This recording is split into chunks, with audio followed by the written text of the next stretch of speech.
Roster is now down to 35 players for the Panthers, and we give our thoughts on the ESPN Championship Film, and we also make a final opening night roster prediction.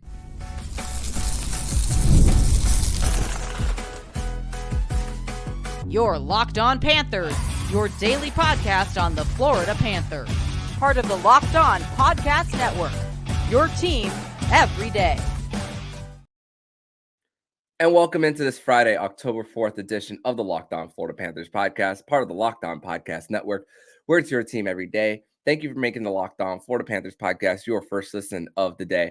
I'm Armando Velez from the Hockey News. You can follow me on X at MondoMan12. Follow the show account on X and Instagram at LO_FLA Panthers. And shout out to the everydayers who come back here and get your daily Florida Panthers fix. Today's episode is brought to you by FanDuel. You can place your first $5 bet and you'll get started with $200 in bonus bets.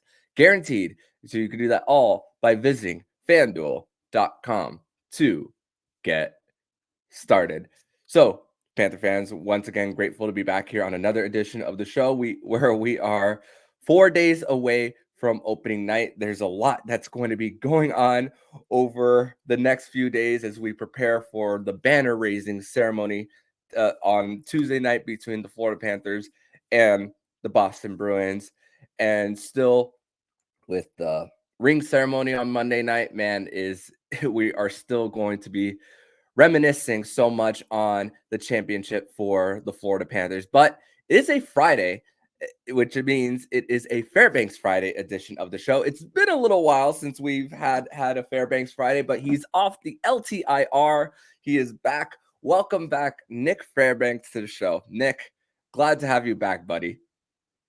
Thanks for having me back. I took Mark Stone's advice and, had to sit out a little bit just to make sure that this show was going to be cap compliant just before the season started. So thank you again for having me back. What's your cap hit? I mean, actually, let's not ask that question.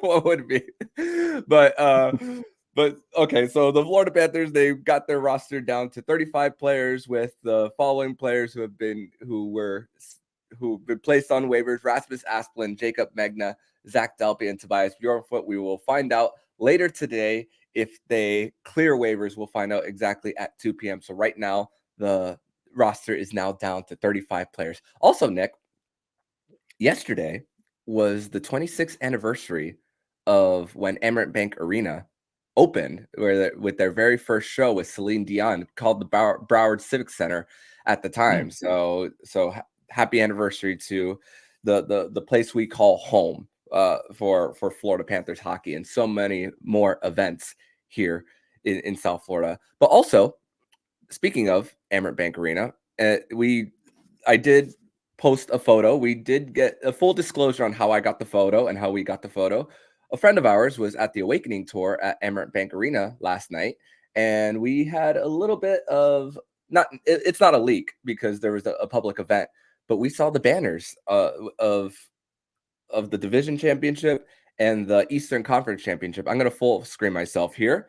As you can see, a little bit of a gap between the Eastern Conference Championship and Roberto Luongo's here. So now we know the placement of where it's going to be.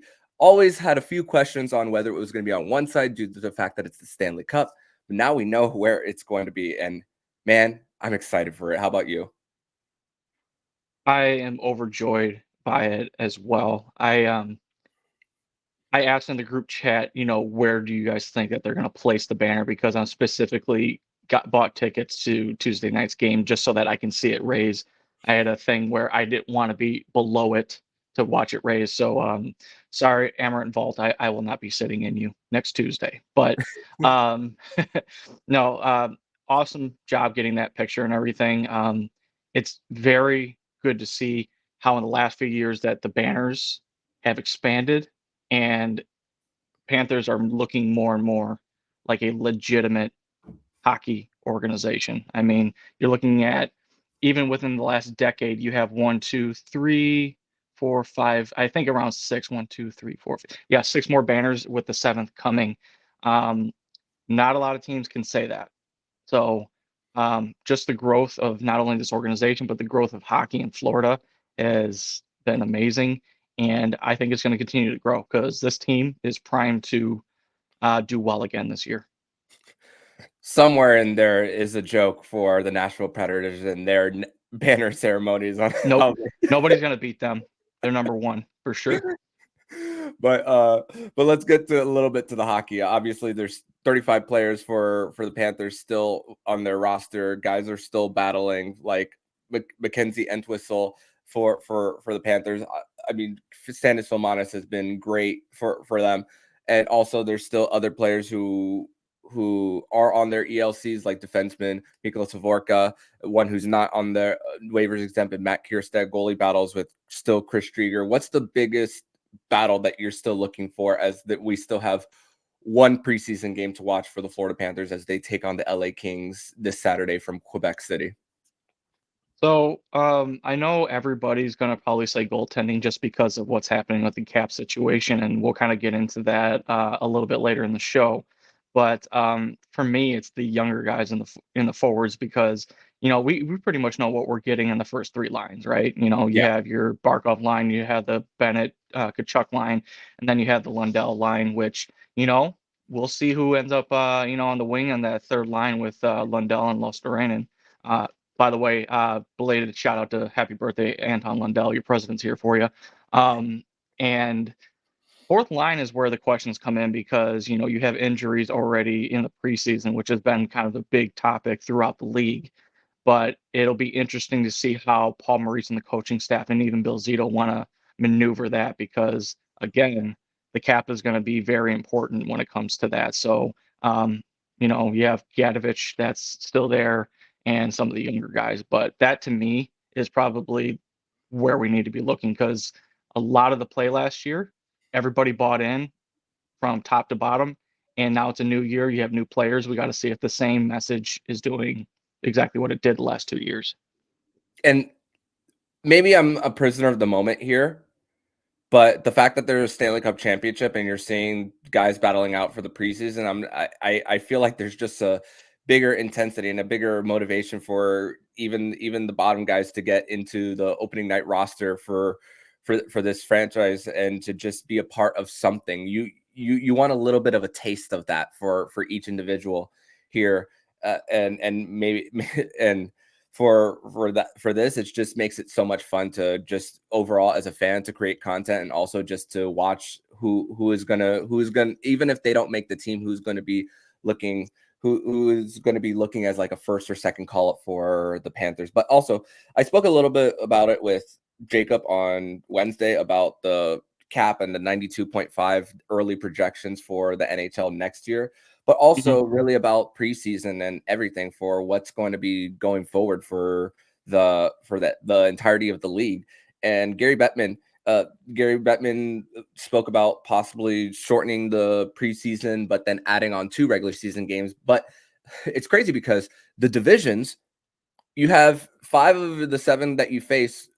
5 out of the 7 you face them 4 times, and then 2 of them you face 3. So that makes a little bit of an imbalance with division matchups. So with the proposal of 84 games, every single division foe you're going to get 4 times every year, which I like. Yes. So, but with the NFL, what they've been doing is taking away 1 preseason game and adding on the 17th game for 18 weeks of the year.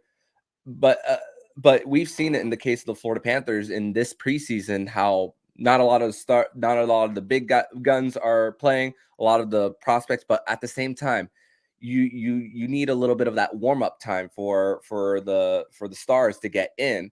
But at the same time, hockey's not a sport where you can just gingerly go in and half-ass things because that's how you're going to risk injury. So what do you think the happy median is here for the NHL if there is this proposal, if the proposal does go through, which we won't see probably in the next 2 seasons when the CBA expires?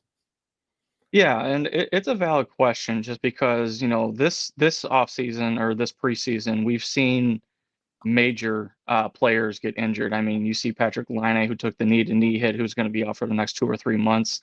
And then, you have Artemi Panarin, who's hurt. Drew Doughty, unfortunately, so we will not see him on Saturday. So I think you have to find that happy medium.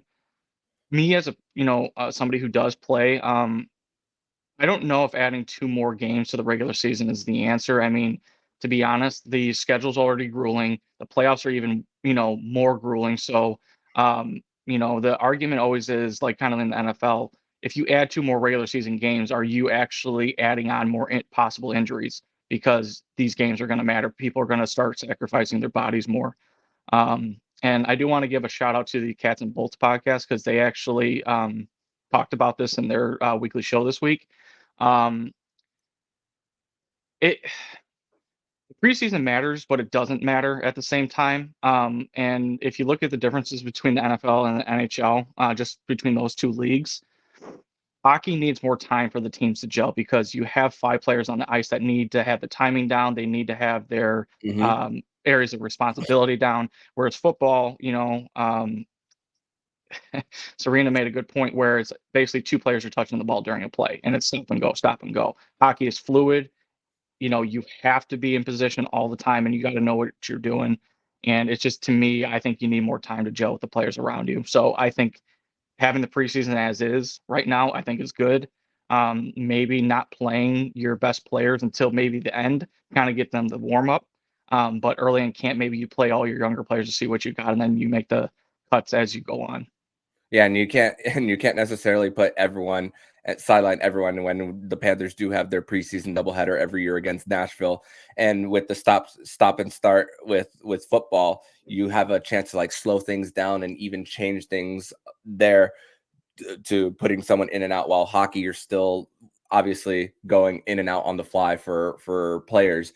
So it's a little bit of just how we look at this going forward for how they're just going to manage the bodies. And obviously the conversation is higher when it comes to injuries because of what these games mean versus what they don't too, and what they mean to different people. So that's another bit of the conversation that's continuously going on every preseason. That's probably going to be until the end of time for us. But we're going to transition over to segment number 2, where we are going to discuss more about the ESPN Plus Championship film that was released. We are going to give our thoughts and more next here on the Locked On Florida Panthers podcast. Today's episode is brought to you by FanDuel. Hey, NFL fans, you can start the season with a big return on FanDuel, America's #1 sportsbook. So when you get a hunch in the middle of the game, you can check out the latest stats, view live play-by-play, and so much more on the same page where you can place your bet. You'll get started with $200 in bonus bets guaranteed when you place your first $5 bet. Once again, you'll get started with $200 in bonus bets guaranteed when you place your first $5 bet. And you could do that all at FanDuel.com.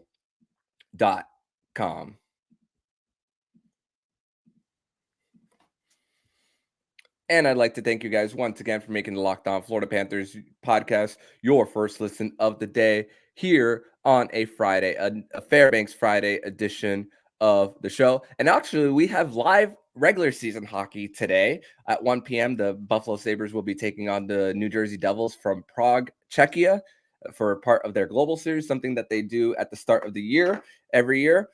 So 1 p.m. today, 10 a.m. tomorrow on a back-to-back, and then still strange with the scheduling with regular season games and then some preseason games, and then back to regular season games. But hey, nothing that we can control there. But Nick, the ESPN Plus Championship Film, something I've been discussing the last few days, but I finally got a chance to watch it yesterday during my day of working from home.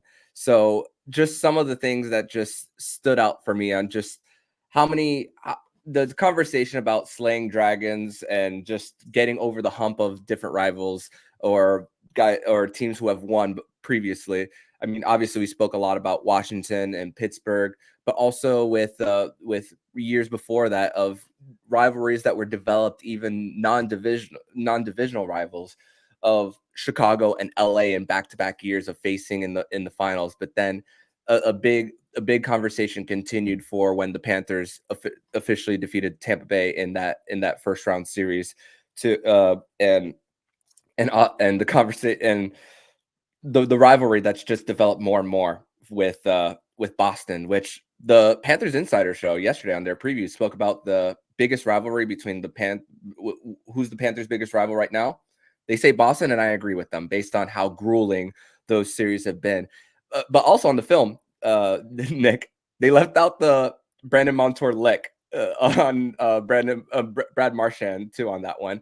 But some of those quotes that stuck out to me was OEL talking about how much the team feeds off of the Bobbery, how much they fed off it, and also with Paul Maurice saying things like after falling behind early in game 1 of the second round series against Boston, saying we're only down 1, we're not down 5. Continue to get the puck deep. Those are some of the ones that stuck out to me, at least early on in the documentary. What's something that stuck out to you? So it's the small little snippet of all the players in the interviews, like where they kind of are just commenting on, the first round and the second round series, where it's all business. It Oh literally yeah. was just nothing business. To me, the lack of emotion in these guys' voices just showed like, hey, no, we're here for one thing and one thing only. It's to get back to the final and finish the job, which it's wonderful to hear. I'm more of an emotional type of guy where I think the run previous year definitely was more, how should I say, more, I was more into it that way just because we didn't know what was going to happen. They weren't expected to be where they were and everything. So I was more ingrained in that. But this year, there was no other choice but to get into the final and win. But the Bobbery, for sure, I will never not watch that every season. I still think it's probably in the top 3 saves of all time in NHL history, considering what it probably meant, and probably the turning the tide between Florida and Tampa and their rivalry. But then you have the Boston organization where I'm not going to go into what they're doing right now or lack of what they're doing, but that is a rivalry in and of itself, just because of all the drama, how both teams play, and how you know just how heavy both teams play against each other, and it's great hockey. So I think that the way that ESPN went about it was pretty good. I actually would have liked to have seen, and I know this is all about Florida, but I would love to have seen how the other teams viewed Florida during their run, just to get a cross comparison. Yeah, and I think we'll get more of that for sure when we watch the Amazon series Face Off, which actually came out today, and I'll have to binge every single one of them before Sunday because I believe I'm going to have to talk about it come Monday. Obviously, this is Locked On Panthers. I gotta talk about everything that's going on in the world of the Panthers, obviously for this, but for also some you spoke about happy to be there versus business as usual for the Panthers and everything, and it's also the hurt that comes with it. I mean, there was a scene where Bill Zito was out on a boat right prior to the Eastern Conference Final, and then talking about how it's going to sting with you forever unless you go out there and win it too, and it just I love the fact that they got to show a little bit of the human side of Bill Zito. Obviously, we've seen the picture of him in the Keys catching the fish after one of the days with the cup, with the not his specific day with the cup, one of the staff's days, but also just the fact that even the busiest of guys like Bill Zito trying to build a hockey team can just reset his mind a little bit prior to, even though if he's not playing himself on the ice too. But also another thing that that Erod said was about the Rangers telling them they should have killed us when they had the chance too, and that obviously we heard the quote of that's where the series turns months ago. We heard that months ago from Paul Maurice too, so we're not breaking any news on that quote. But also the last one before we transition to the next part of the podcast is after Game 3 of the Stanley Cup Final, and this is the quote from Maurice. Quote: "This isn't just for handling the media. This is for handling yourselves. They're going to start asking you a lot of forward-looking question. What would it mean? Today's about enjoying the game. So I'm telling you is stay in the moment. We're not living tomorrow, today, close quote. And that's the message to his locker room. And I really truly believe Paul Maurice when he said that for him, and knowing kind of the media sphere being his son being in the media and also him coaching, it's just about just getting them mentally right for game in and game out, because I'm guilty of this. We did the show after game 3. And looking back at it, we kind of put the cart before the horse before everything. And I am just as guilty of that than a lot of the fan base was. And that made for a lot of drama, but also the knowing that the Oilers were going to throw the kitchen sink at the Panthers, but also although it took a little bit for them to officially reset and get back to their game, their coach was right there the whole time, getting them right. Definitely was. And, if you think about how he came across that quote in game 3, you could say the same thing about game 6 after, losing 3 straight. You just basically stay with whatever happened in game 6 that night, and you move on the next day and you try to get the job done the next day, because guess what? Just because what happened tonight doesn't mean it's going to transfer into game 7. So, he definitely had the quote where, you need to breathe through a certain part of your body and not throughout the other, which is amazing. I think that's an all-timer right there. You have to have a coach that understands players' mentality and how to get the best out of them. And I'll be honest, I don't think I've ever seen a coach with Florida be able to do that on a game-by-game or day-by-day basis. And I think that's why part of the reason why he's gotten such great buy-in over the last 2 seasons now, coming into his 3rd with Florida. Yeah, and just the overall quote for Paul Maurice after game 6. If you go into that locker room, you're not going to find a lot of happy people there, but let it sink in, and then what you are tomorrow isn't what it's going to go on for game 7 for this team. So he understands to allow these players to feel it, but knowing to reset too, even whether it's a win or a loss for his hockey team. But we're gonna park that conversation here, and we are going to transition to segment number 3, where we are going to make our final opening night roster prediction. We are going to do that more here on the Locked On Florida Panthers podcast. Segment number 3 here on this Friday, October 4th edition of the Locked On Florida Panthers podcast. Thank you once again for making the Locked On Florida Panthers podcast your first listen of the day here on a Friday, a Fairbanks Friday edition of the show. Because our next show won't be until Monday, there will be a lot that will happen between now and then.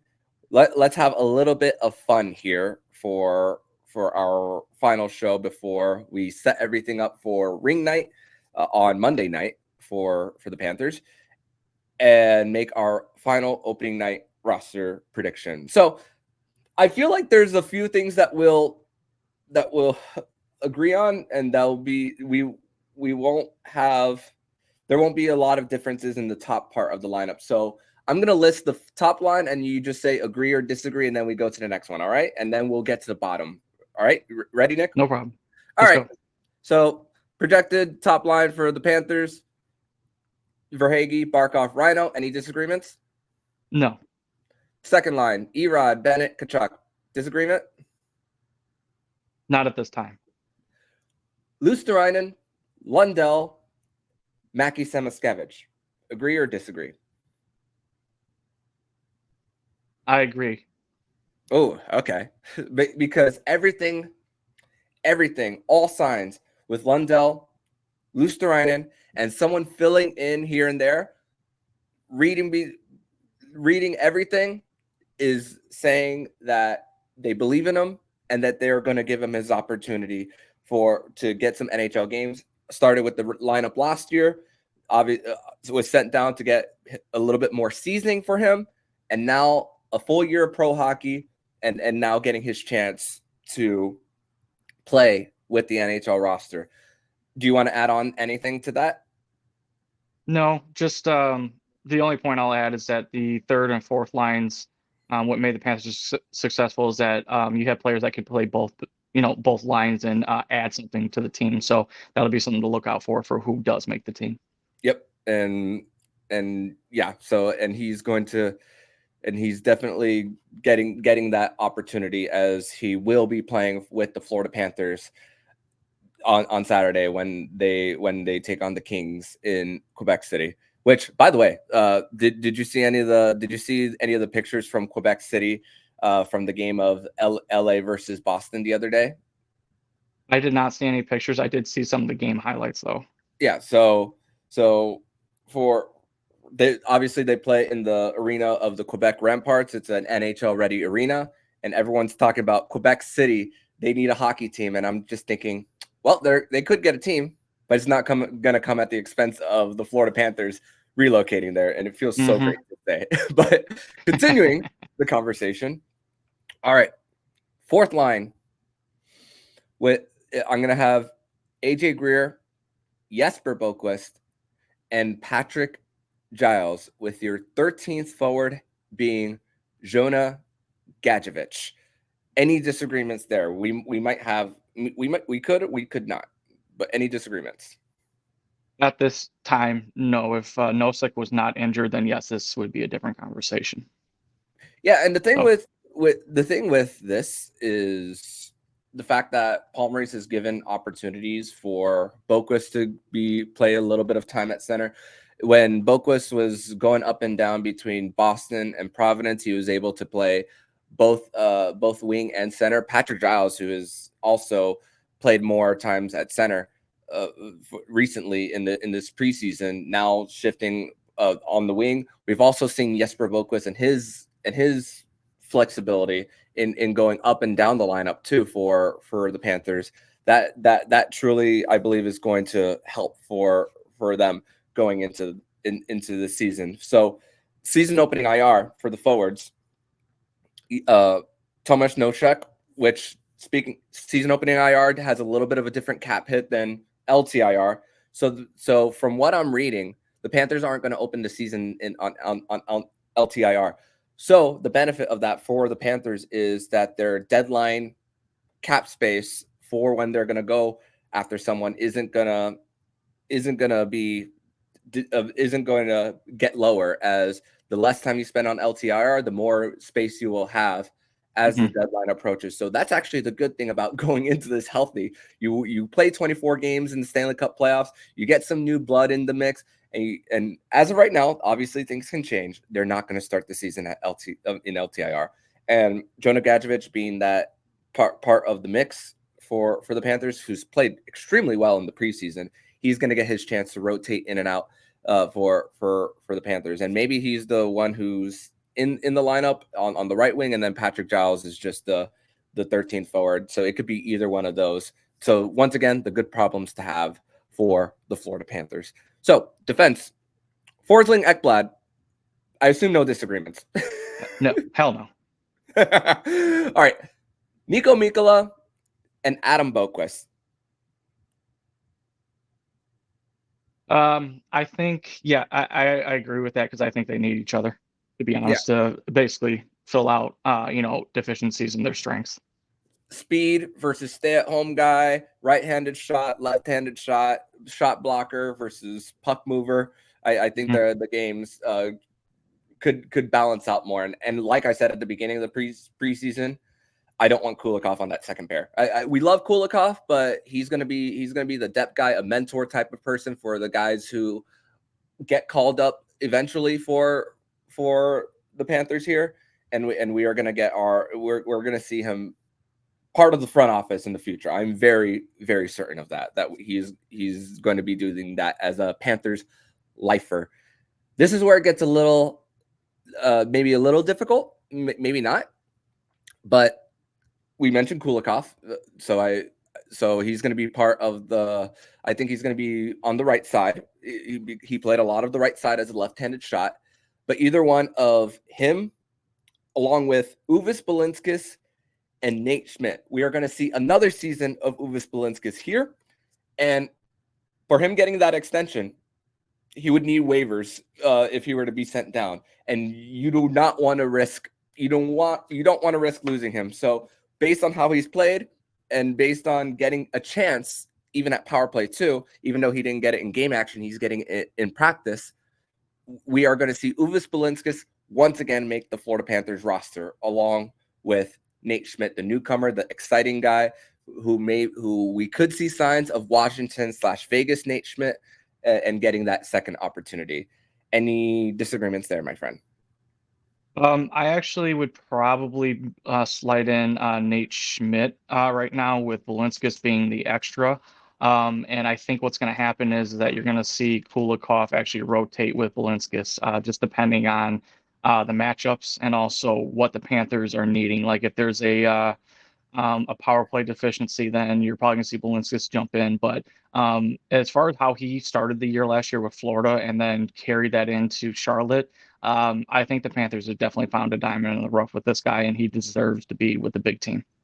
Yeah, and that would mean that Matt Kierstead would go on waivers, Nathan Staios would be sent down, and also Mikolas Havorka, which Mikolas Havorka has, in my opinion, such a great future with the Florida Panthers as a guy, as just a big body D who could truly battle it out and get that first pass out of the zone. And the conversation that a lot of fans have been wondering now for the goaltenders for the Panthers, and Spencer Knight, Chris Drieger, who's gonna be that second goaltender for the Cats? Obviously, Sergei Bobrovsky is going to be the starter. He's going to get the majority, 50-55 around that area. I mean, the Panthers have 14 back-to-backs this year compared to their 8 last year. So they're going to have to rely on that backup goaltender a lot more this season than ever. However, with Spencer Knight getting his half a game in against the Nashville Predators, the second game against with an AHL team around him, can't really fully judge. But then that his most recent one on Wednesday night told me that he will make the team. And like we said in the beginning, prior to recording, if Spencer Knight is on the team, that means that the Panthers are going to carry 22 players on the roster. And I think that Chris Drieger will be gone through waivers. Cooper Black will be sent down along with Matt Gusta. But also remember that teams are very strategic about when to put goalies on waivers. That's the one that you have to look out for most every season, about the when they put them on, about the risk. But ask me years ago about Chris Drieger and the risk of him going on waivers. You're thinking about the possibility of him being taken. I'm not sure about this time around if you're risking, if it's a big risk putting him on waivers. What are you thinking here? So I know this is probably going to complicate things, but I'm not going to say I heard a rumor or anything like that, because I can't corroborate it. But there might be a chance that Florida actually takes in 3 goalies, because number one, yes, Spencer Knight started off really well against Nashville. Then his second game, I know he had an NHL club in front of him, but I don't think that his performance was up to his standard. And then, he played his last game on Wednesday, which he played pretty well. I think the jury might still be out on him, but they want to get him time to kind of give him the playing time so he can actually solidify himself. So he will make the team, but I think he's going to be on a short leash, and this is going to probably be one of his last times to actually make the roster full time. And it's very difficult to say that, because I know the fan base loves him and they want him to succeed, and I do too. But this is a business, and with the way that this team is going right now, everybody's got to get on board and they got to perform to their maximum right now. And if we can't get that out of goaltending, then this team's going to have a tough time this year with the up and downs, especially those back and backs. Yeah, and I'm trying to look at the first back-to-back that the Panthers have. It'll actually be very, very early for them, where they'll be playing the Boston Bruins on Columbus Day at 1. But hey, that's an afternoon game for them. And then the very next day they'll be going to Columbus for, actually that's the Blue Jackets' home opener. So that's going to be a very emotional night as they'll honor Johnny Gaudreau. So they'll already have one early on, and they're not going to run Bob to the ground. So that we're going to see early, very, very early, how one of him or Drieger, if they do choose the direction of that. And then I'm just going to quickly look at November. 1 back-to-back, but it's not until actually 2, Global Series, and then the very end. So it's very spread out early on in the season, and then it's really clumped together later on, especially, oh my goodness, January is nuts with the back-to-backs of where the Panthers are. So we'll see on the rotation, on the gaps in between games, if there's like a 3 or 4 day gap and they give Bobrovsky a week off to at least still keep him fresh, because they're Paul Maurice and Rob Tallis are consistently strategic when it comes to that. It's just like pitchers in baseball with a rest day and then the 5th day, and having that 1 day in between to at least reset things in the rotation. So, but hey, I don't think they'll carry 3 goalies. I really don't. But we will see based on the numbers. And if they do send Spencer Knight down, it's because of the numbers game. That's the only reason why they would send him down, in my opinion. But Nick, this was a great return for you here on Fairbanks Friday. Grateful to have you once again back on the show here on the Locked On Florida Panthers podcast. Any final words before we sign off and send the listeners out to the weekend? Not too many words, but I just would like to thank Sergei Bobrovsky for finally having this cup run actually settle with me, because I had thought that we were living in the Matrix, that this wasn't real and that this was just being programmed into, our existence and everything. But watching the ESPN Plus special and hearing him talk about the team and what it took, and the closing minutes of them, saving that puck that was going to go in,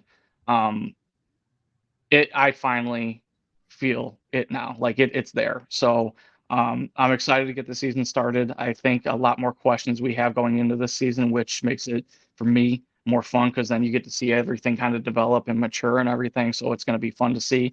Can't wait to be back here every Friday with you, breaking down games or what's going on with the Panthers, especially. So, but I will be at the game on Tuesday for the banner raising and everything. So hope to see this crowd sold out, and hopefully we can have a fun season ahead. Awesome, man. Thank you so much. And I will see you next week, my friend. I'll see you next week. And if you like what you're hearing, please subscribe to the podcast to be notified every single time the Locked On Florida Panthers podcast jumps into your podcast feed. Don't forget to also subscribe to the other shows on the Locked On NHL Network, including Locked On NHL, Locked On Fantasy Hockey, Flip Livingstone and Stu Roden, and Locked On NHL Prospects. Thank you once again for making the Locked On Florida Panthers podcast your first listen of the day. So I'm Armando Velez with Nich Fairbanks, and you've been listening to Locked On Florida Panthers podcast, part of the Locked On Podcast Network, where it's your team every day.